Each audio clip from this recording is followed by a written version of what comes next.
Welcome back to Strength Happens. Today's episode is close to my heart because it's about something so many of us experience but rarely talk about: losing touch with who we are outside of caregiving. That's so true, Janine. I think it really happens to many of us. If you've ever felt like your entire identity is wrapped up into caring for someone you love, then you're probably not alone. Caregiving can be so beautiful and deeply meaningful, but it can also feel overwhelmingly life consuming. It's all I can think of to describe it. It's not just one part of your life, but it consumes all areas. And sometimes you may wake up and realize you put your own dreams or passions or even some of those simple joys in your life on hold because of your role as a caregiver. In this episode, we're going to talk about what it looks like to rediscover yourself and to remember that caregiving is just part of the story and not the whole of it. I'll share some personal moments of when I felt lost in that role, and how I started finding pieces of myself again, and how you can too. Because you deserve a life that feels like yours, not just the one you're giving to others. So let's dive in. Well, I wanted to share with you a little area of when I felt like my identity started slipping away in the midst of the role of being a caregiver. For me, I'm not sure if full medical caregiving was the only reason I felt lost myself, but I also think being a full time mom for me led me to losing a piece of my identity. Or I don't know, maybe if Hallie hadn't been so sick in that beginning era, for me, I was supposed to start graduate school on my PhD and we were going to put Hallie in childcare when she was first born, but we had to put my dreams on hold. That was a dream of mine to get a Right. PhD. And we put that on hold because she was too sick for childcare. So I don't know if it was some people being a full time mom is 100% the best thing and rewarding. And for me, it was at many times. And I'm starting to feel guilt just sharing the story. But Mhm. another piece of me wanted to pursue those dreams in academia, and so it was hard for me to balance. Was it because I was a caregiver of a child who was extremely sick? Was it I was losing my identity in that? Or was it because I in the back of my head, I was giving up dreams I had set for myself way back when? I Yeah, I guess for me, I lost the option to explore my true self at a young age out of necessity, right? Right. I'm a planner. Jill's a planner. Yep. I like to have goals. I like to work towards them. And I had a plan for my life and I had a goal for my life. And having Hallie change those goals, and that's okay. But it really lost a piece of who I was truly out of necessity. Well, I I think went too, you're one that dives in. You give your all to whatever it is that is going on at that moment in time. And at that moment in time, she needed everything. So that's what you did. You dove in and you gave everything, every part of you. 100%. It was all hers was all about survival. Like, Right. there's no way I could have gone to work unless we had full-time nursing, and I did Yeah. not wanna give up that full-time nursing because I had that supermom cape on, right? Yeah. This is our child, I brought her into this world, and I need to keep her alive. So, it was really hard for me. I went from being a full academic, graduated with my master's, and working as a full-time college instructor to being home alone with a baby in full medical mode for years. It wasn't Yeah. just a preemie, it was years. And then Neely was born, and I had Neely and Hallie's medical issues. And then B came along 6 years later, and I realized, oh my God, when B came early with all these issues, and they're testing for chromosomes like Hallie had, and they're testing all these things, and was so sick, I realized all my kiddos were gonna walk a very similar path, and I felt lost. And don't get me wrong, my dream was always to be a mom, but there were more dreams I had, and I needed more in my life. And thankfully for me, I had a partner who balanced that. So John saw me 6 years of raising Hallie, Neely, and a brand new baby, B, with medical issues, and John's like, "Don't give up on your dreams." And I found a PhD program, and John was the one who said, "I promised you to be your Prince Charming, and that was to make all your dreams come true." If it weren't for him, I wouldn't have applied to that PhD program, Mhm. And if I'm not the traditional PhD student, usually you get that paid for by working for someone in the program and doing their research, but I needed to graduate as quickly as possible, so we took out loans, and if I hadn't taken out that loan, I would have dropped out of the program. So I'm glad I Right. did, and we paid it off. But I think the big aha moment for me that saw my world fully shifted and was slipping away was the day B had their first gamma globulin infusion appointment. Hallie started getting infusions. All my kids have primary immunodeficiency and were born without functioning immune systems. Hallie got her first one at 2.5. Neely was not diagnosed till she was 12 or 13. And B was super sick the first several months. And at about 8 months, they had double pneumonia. We're in the hospital for Christmas, and they ended up getting tested and had no immune system whatsoever, and we were taking them for their first infusion, and, I'll never forget, we got Hallie hooked up with the IV and the medication, and, when you go to Hallie's infusions, you had 2 little kids you're balancing Yeah. too, and they each had their little leap pad or whatever, and then I knew in my head that B had to start their infusion, and I hadn't even really prepped the other kids to say B's gonna have an infusion, so I just scooped them up. They're only 8, 9 months old, and the nurse is looking for an IV line and getting B started, and Hallie just broke down sobbing. Oh. And she looked at me and she goes, "What are you doing?" And I said, "Hallie, I kind of explained this, but I guess I didn't do a good job. B has the same immune deficiency you have." And she said, "I'm the one who's supposed to go through this, not anyone else," and just started sobbing. "Isn't it bad enough that I have to do this? The baby's supposed to be safe." Mhm. And I think it was the first time Hallie realized that the rest of the kids were sick, or at least B was at the time. Yeah. And it was heartbreaking. Actually, Hallie never knew Neely would need infusions. She passed before Neely was diagnosed. And I think it was in that moment, holding a baby crying, holding Hallie crying, I went, this is my world. This is parenting for me, and it's not going to change for a very, very long time. Yeah. And I was like, and I was in grad school at the time. Like, at the time, I was driving 2 hours each way to Gainesville, Florida from Tampa. I would get up at 3:30, prep bottles, pack lunches, lay out medication, lay out school clothes, prep dinner in a crock pot, put school stuff in the car, and then I'd head to school for 8 hours, then drive 2 hours back, and I thought, "Oh my god, all my kids are really sick. Who am I? Will this be my role?" And I just felt lost. I remember when you told me you were going to your PhD program, and I was like, You're "This fucking girl is crazy. nuts."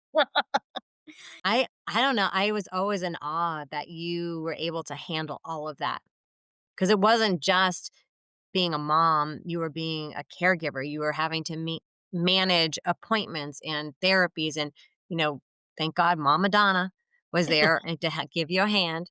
We have to give Yes, her a shout Mama out every time. yes, every episode, Mama Every Donna. episode, Mama Donna. I admired that. You were able to put things in a box and you were and you were able to I think too, there's a couple things. One, B wasn't diagnosed when B Hmm, was 3 months old when I got accepted to yeah, the program and 5 months old when I started.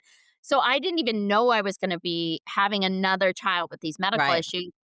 I thought it was just Hallie, and she was more stable at 6, 7 years old. 7 to 10 was her But it was sweet still you had 3 littles. And to Yeah. me, even minus the complexities, it just the fact that you had 3 littles at home and that you were gonna be able to manage this, I was like, she's a super mom." Well, for me, it was one part stupidity, um and part wanting to follow that dream because I thought to myself, I'm raising these young women. At the time, I didn't have B, I had Neely and Hallie. And I was like, I want to teach them women can be strong. And if this is my goal, my dreams deserve to be followed too. Right. But it was not easy, and that role of caregiver maintained throughout that PhD program and maintained throughout my life. The first semester even of my program, B was at All Children's 4 times, had 6 bouts of pneumonia within their first 8 months of life.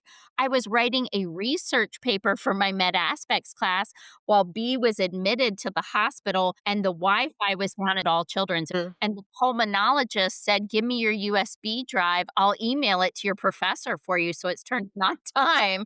And I would get up at 4:30 in the morning to do homework, prep my morning routine, but then on my days when I wasn't in school, we had doctor's appointments, we had infusion appointments. Hallie was in OT, PT, speech, and aquatic therapy. We had nightly feedings, we had medications at all hours.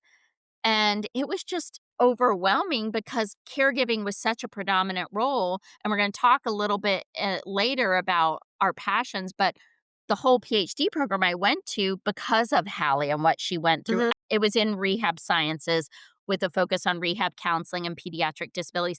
I just didn't know that degree was going to encompass all three of my children by the time I graduated. It Right. encompassed one child, but then all three were diagnosed with severe medical issues by the time I finished.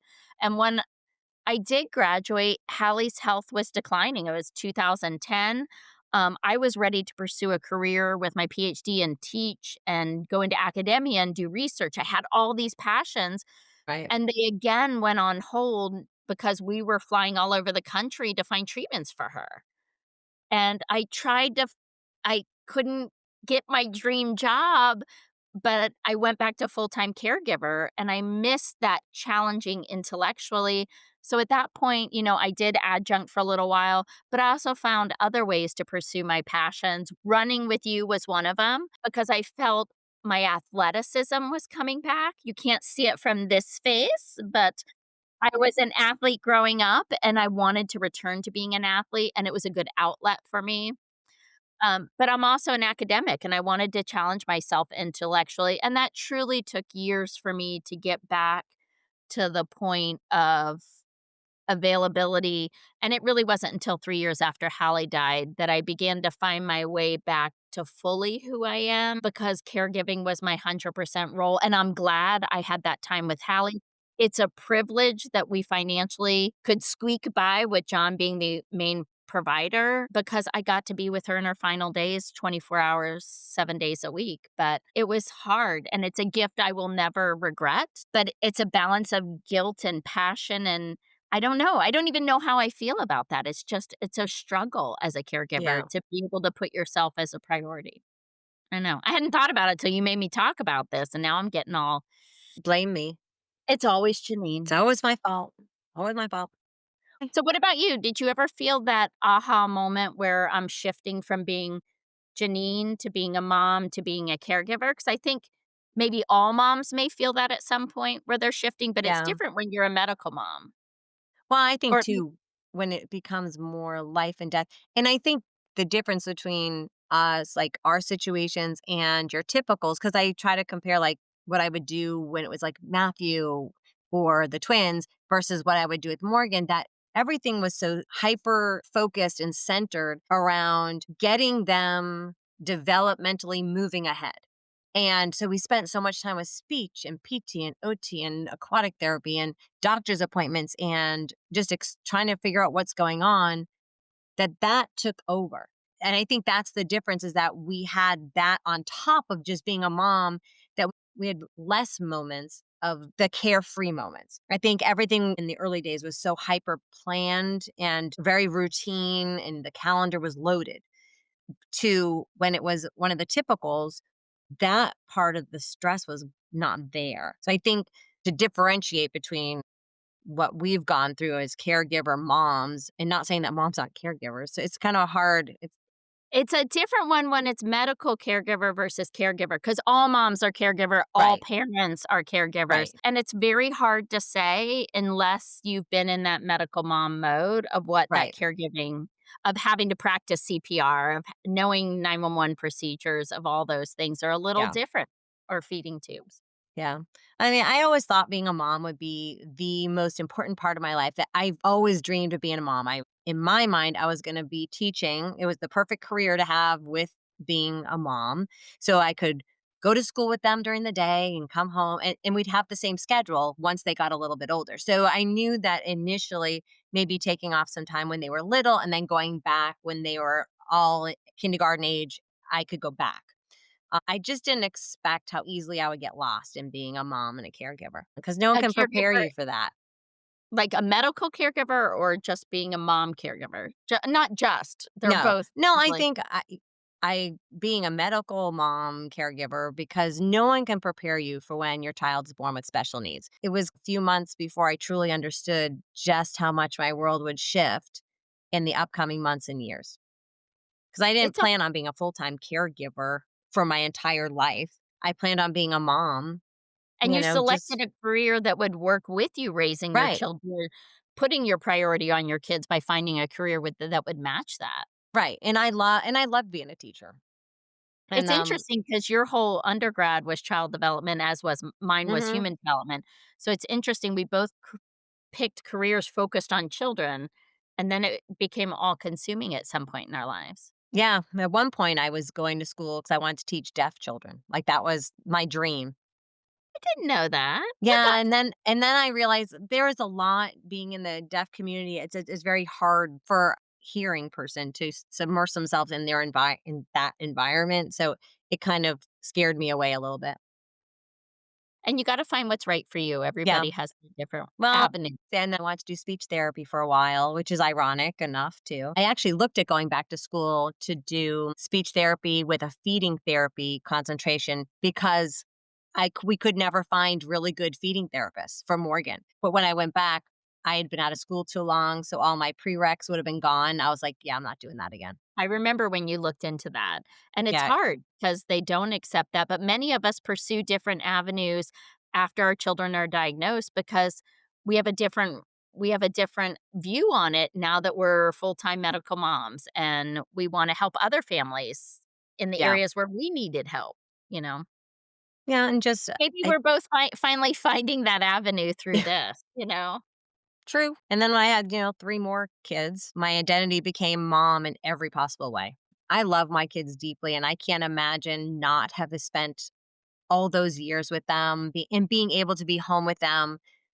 But there were years I was substitute teaching, and I remember one time I was subbing and I got a call from Steven saying, "Oh, the school tried to get a hold of you," but I was teaching, so I couldn't answer a You phone. have your And phone on. Shannon had gotten knocked unconscious in gym. I went to the office and I was like, "Look, I gotta leave." So I always felt that pull between anytime if I was teaching, how do I separate my family and my responsibility as being a caregiver to them and being a full time worker? That's why I don't think I ever was able to really go back and step back into my career because I always felt it always happened. Random, unplanned. I could go months and nothing would be wrong with Morgan. But as soon as I would go take a job or do something, it was Absolutely, like and nonstop that all these then things it start drops. again.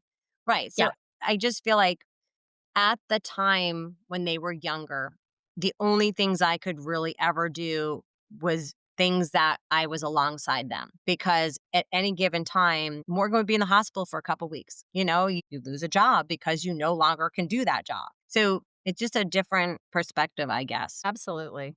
And I think families who haven't gone through this, or politicians who don't understand this perspective, or bystanders, whatever it might be, Hmm. like, you don't understand, like, nobody wants to rely on government assistance. Nobody wants to ask for help. But when it comes to this, like, I had the opportunity and privilege where my husband made enough where I could stay home, but there's no way I could have put my kids in childcare after school Right. and had a full-time job because people wouldn't take feeding tubes or wouldn't take medical ports because it's an arterial line, or couldn't, and it's 3 of them with medical issues. And so sometimes, I'm fortunate that I could do that, but not everybody has that choice, and it's a Well, different. and we're in the demographic of middle class families don't have access to a lot of the other services that could help get caregiver home health aides or medical aides. We just didn't have that. Our insurance didn't cover that kind of stuff. And we No, didn't we're qualify for Medicaid. We didn't qualify for Social Security. So there were so many things that hindered us in a lot of ways to be able to pursue those careers if we had wanted to. right. Now, and again, I wanna say I don't regret staying home full time with No, my kids. no. I find it a blessing, but at the same time, we did lose a piece of ourselves, or just speaking for myself, I did lose a piece of who I am and what I had anticipated parenthood to be, what I wanted it to be versus the reality of what it was going to be when they were growing up. Well, and we both have husbands that work a lot. So they're gone long hours. My husband works weekends, but I do remember being resentful sometimes of the fact that he could come and go and do whatever he want whenever he wanted to do it. But if I wanted to go do something, I had to make the plans, find a sitter or not, or I would just have to stay home. And I remember I would feel really alone. Yeah, yeah, that's a Mm, heavy one. yeah. Feeling And as the alone. kids got older, I could start leaving them for small trips because Matthew was responsible enough, once teenage years, that I was comfortable leaving him with Morgan, as long as I was just going to Publix. And I was gone 5 minutes up the road, grabbed what I needed, and came home. And then eventually I was able to find good sitters in the neighborhood that I trusted, but it's still hard because you're giving everything. And most of the time you are the person giving everything up. Absolutely. And I feel like it's, grieving a piece of who we wanted to be as a wife, as a mother, as a friend, as a professional. We had to let go of some of those paths that we envisioned our lives to be like Right. when we went to school, when we got married, when we had children. It's a different path, and it was not an easy path, Right. and we had to make some sacrifices along that way.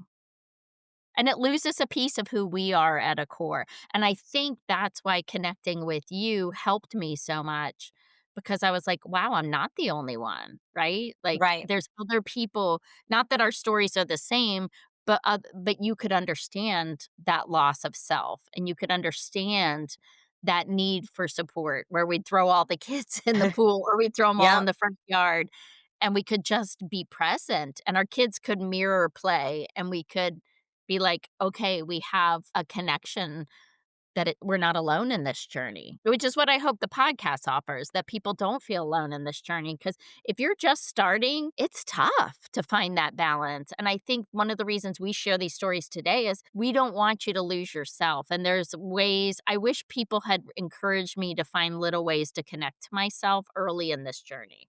And my Yeah. parents tried very hard, but they had never been through it, so maybe Right. it's a little important to hear other people's stories who have been through Very true. Yeah. Cause I know when I did finally go back full time, to Morgan was in working. high school. When you and I worked together. That was fun. That was a great first entry job for both of us. Like going back Yes. into and having that responsibility of being in an office 8 hours a day. Yeah, 5 days a week. Yeah. And for me, that balance of constantly being pulled between career and caregiving was really tough. And I don't know how people do it. And I know that people have to do that. And hats off to them because it's hard. I didn't want to have to choose, but ultimately, Morgan's needs will always win. Yeah, absolutely. Our kids come Mm, first no matter what the age. yeah. And now, at least with Morgan in an adult program, because she's 25, and the other kids are finally kind of grown, I feel like there's a lot more breathing room for me. Uh, I'm also not working right now, other than on this serious podcast. Yeah, Absolutely. Our but our podcast editor-in-chief. yeah. So I do feel like I do have more time for me now. Like I And what are your run, passions that you well, prioritize though? I try to run 3 times a week. It depends on the weather a lot and just how Absolutely. I'm feeling overall. Lately, I've been kind of feeling bleh, so I don't know. Pilates, I try to do that 3 times a week, You but are I've been so sharing a good. car with Matthew this week, so that's been no. You are so good though with going to Pilates, like, you've made a good commitment and your workout regimen, like, you've really prioritized yourself, and I know I've said this before, but I really admire that about you. Well, and then but sometimes you turn it back and you're like, "Oh, I feel a little selfish for that too." But I've learned that I From don't. guilt. I know, but I've worked really hard at not because I know I'm a better mom, person, spouse Yes, because of it. Because it absolutely. helps get that anxiety, the stress, and I don't know about you, but I just feel like the way that the whole world is right now, like, I'm super anxious all of a sudden. It's just thinking about all the different things, and I try not to. It So, impacts running's our important. It impacts our kids' lives, it impacts our lives as women as and having kids with disabilities, and it Mm, really is impactful what's going on in our world. So it is now more than ever putting ourselves as a priority and having an outlet for your passions but it's a hard one, and I think you're right. I think I too am a better mom working. I'm a better mom when I exercise. I'm a better mom when I put myself as a priority. I feel like I'm setting an example for my kids, but it's also, we've said this before, it's putting that oxygen mask on yourself so you can be there for them when they need you most. right. And for me, it's been so hard because I've had some medical setbacks myself, had to have a surgery, and I jokingly tell people I'm on house arrest right now, but it's really bed chair rest for the next 7 to 10 days, and I don't have that physical outlet of hiking or going for a walk Right. or engaging with other people that I need to take care of myself. So I'm so glad we had a moment tonight to really record this because I do feel it's putting myself as a priority when you and I sit down and have these conversations. Yes, we had to delay our dreams somewhat. And it's okay to not celebrate that always in the positive light because that's not life. Life doesn't work that way. Yeah, just Um, happens. and sometimes it just, if you can find yourself again, even if it takes years, like we both Absolutely. have seen, it And will shared. happen. But I do think you have to make a conscious effort to do it Ab because if abs not, you're just going to keep getting lost. absolutely. I think it's a and I appreciate that you said that it may take years because, sometimes it does, and for me, it did take years to put myself as a Hmm. priority, and surrounding myself with people who see that, like you and some of our other friends who value, ourselves and value each other and encourage one another. I think more than ever in our society, we need to find women that uplift each other to these common goals and can say, I see you, I validate your struggles, and Hmm. I'm here for you. Don't forget yourself. Yeah. I recently was in a conversation with someone and I was like, I need to surround my people that love my children and support me. And I don't know if it's menopause talking or gray hairs as I age, but it's okay to find that courage to say, I need to find people who are positive in my life and share that positive energy to get to the point where you can rediscover yourself or rediscover your passions. It's that Uh, building up of women that we tend to not do anymore, or that in some communities you do, but for the most part, I don't feel like women build each other up as much as they should. and unapologetically build each other up. Like, Yeah, we like, don't have to have a one up on somebody else. Like, we and you should be don't have to celebrating agree with their joy. everyone either. You don't have to agree with how you're living your life or I'm living my life, but just be kind and build each other up and be supportive to whatever their choices are for their family in their life. And you never know what somebody else is going through. Their Right. cup may be half empty, so the more we can fill into other people's cups, the better. For me, that is one thing I've had to do to rediscover myself, but to Mhm. also rediscover my passions is surrounding myself with that like-minded positive energy. I do this little descriptor when I do workshops about toxic work cultures, and I put myself on a chair and I pick the biggest guy in the room and I'm like, "Okay, can you pull me down off this chair?" And he yanks me down really easy and I'm like, "Okay, now I'm gonna pull you up," and everybody laughs and I struggle to pull him up. And it's an analogy of it's very difficult to pull people up in our world, to Mhm. lift people up positively, but it's so easy to yank them down to that negative level. So I've had to surround myself in order to put myself as a priority with those positive people. And I'm thankful you're one of those people. Other ways I've really discovered my passions, I think after Hallie's death, it changed me. Grief changes you in many ways. And my faith and my spirituality are very important to me. And I had to find a way to use what my children have been through and Hallie's death was to feel like it was not in vain, Mhm. and their struggles, their turmoil, I could turn it into something positive. It'll never change losing a child, um, but I went back for a degree in rehab sciences and rehab counseling because I wanted to say, "Your life matters. What you went through, all 3 of Mhm. you matters. I wanna change the world in my small way." It's not big, but in my small way Yep.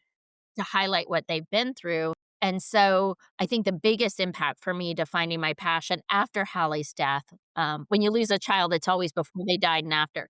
But after her death was really starting the Hallie Grace Foundation.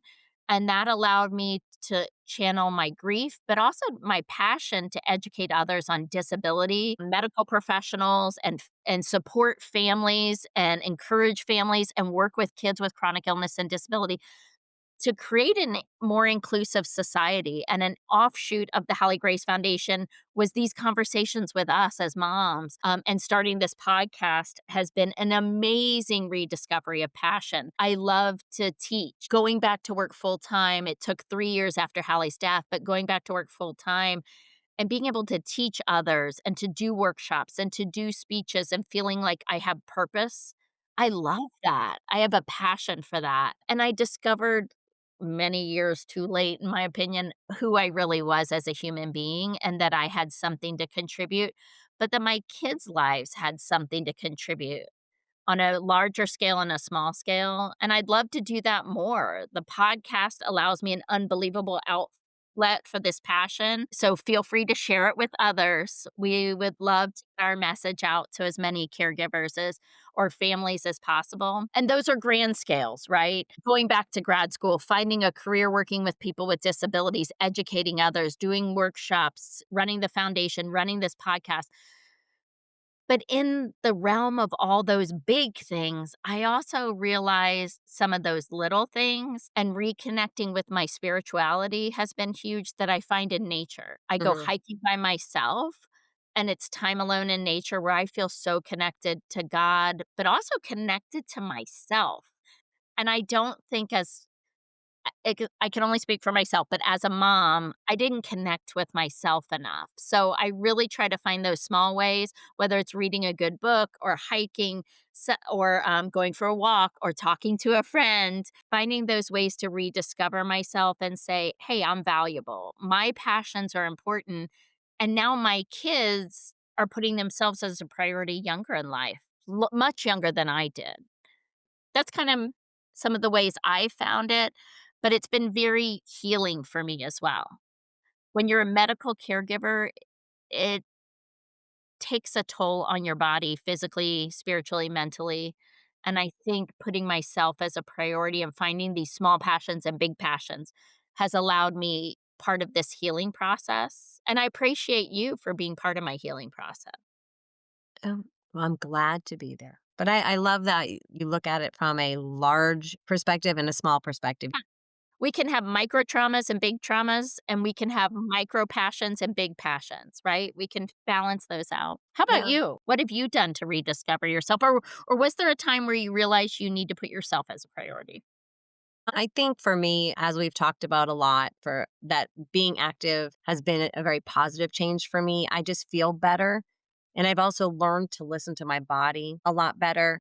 I do know that if I'm feeling stressed and I go for a run, it helps me put things in boxes. And like you've said in the past, that you don't think at all, you just run. And then at the end, you're able to have these big moments of, aha, where me, I'm having all those little things in my mind's running the whole time. If it's too much and I can't seem to get rid of the stress that way, then I do Pilates and that helps me connect much more in a mind and body way. Volunteering too helped me a lot. I think once Morgan was a little bit older, I got very involved with the Arthritis Foundation for a few You've done a years. lot of good work with And them. that really helped me rediscover how much I did love teaching and how I love to I don't like to public speak per se.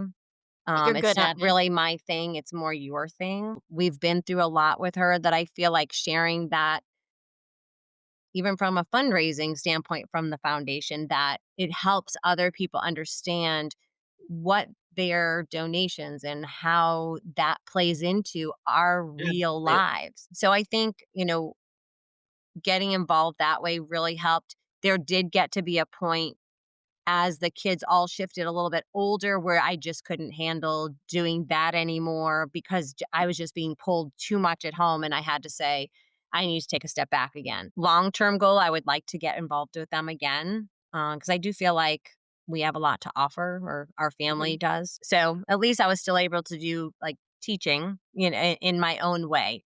because I was educating and helping I think people you're through similar experiences as we have. and I think you're doing that now, right? I think you're helping support others through this podcast. Yeah, and I hope that the podcast will help other parents, caregivers by sharing what we've learned over the years, because we've gone through a lot and through very different ways between therapies, medical challenges, school challenges, Yes. transition challenges. With the kids being the age that they are, hopefully our experience and the journey that we've had will help someone else's journey be a little bit easier.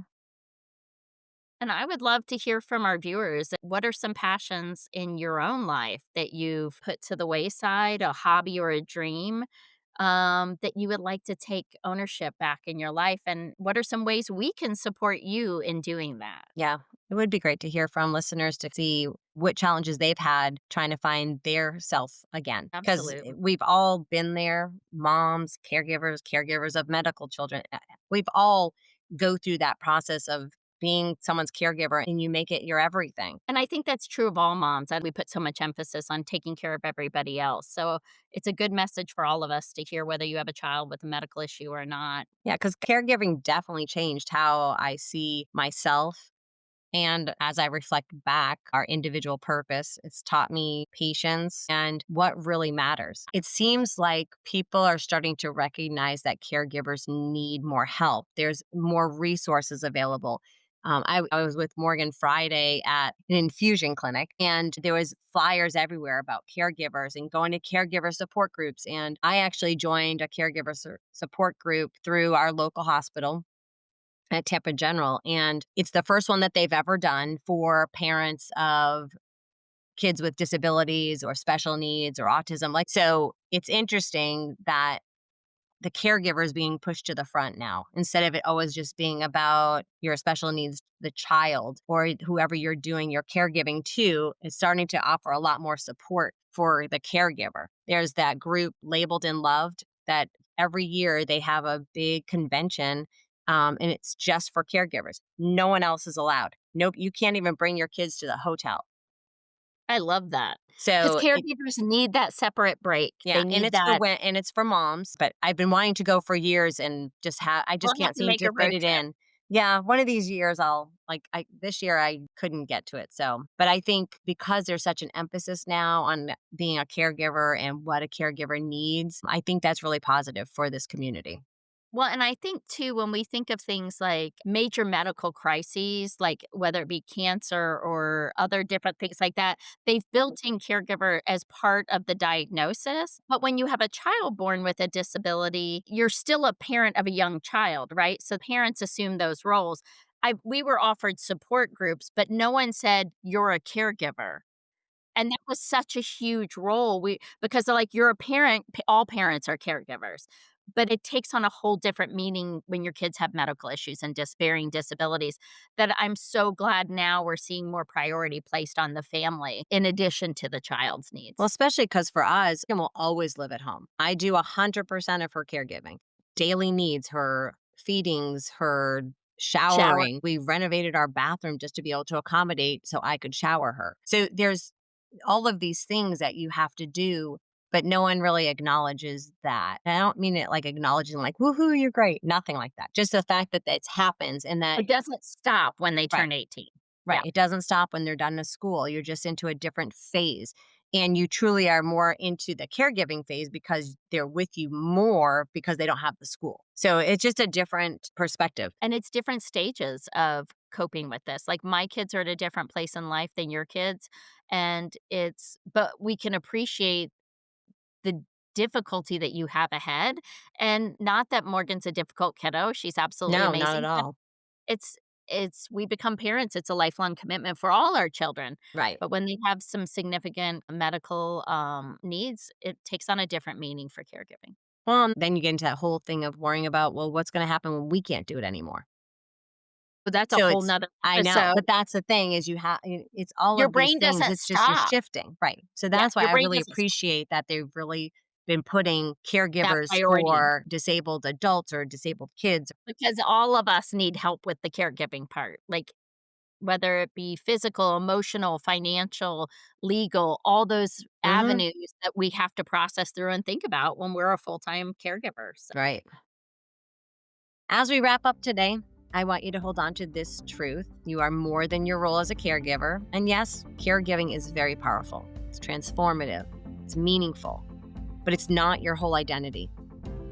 absolutely. I love that you just said that. It's not your whole identity. For me personally, I've held on to that as my only identity I many know, days. I feel you. It's a tough one. But, taking one small step can help you reconnect with yourself. So, anyone listening, take one small step this week to reconnect with who you are. Doesn't have to be big. Maybe it's reading a book that you've been putting off. Maybe it's painting something or journaling or calling a friend or even just sitting quietly with a cup of coffee that's just for you. Or maybe it's reaching out to us and letting us know who you are so we can learn about you and what you're going through. Because your identity is worth tending to. Because when you nurture yourself, you show up stronger, lighter, more fulfilled in every role you hold. Thank you all for being here today and for listening. If this episode resonated with you, we'd love for you to share it with a fellow caregiver who might need this reminder as well. I'll be listening back to it myself on the days when I forget to put myself as a priority. And remember, you are never alone in this journey. Until next time, take care of yourself.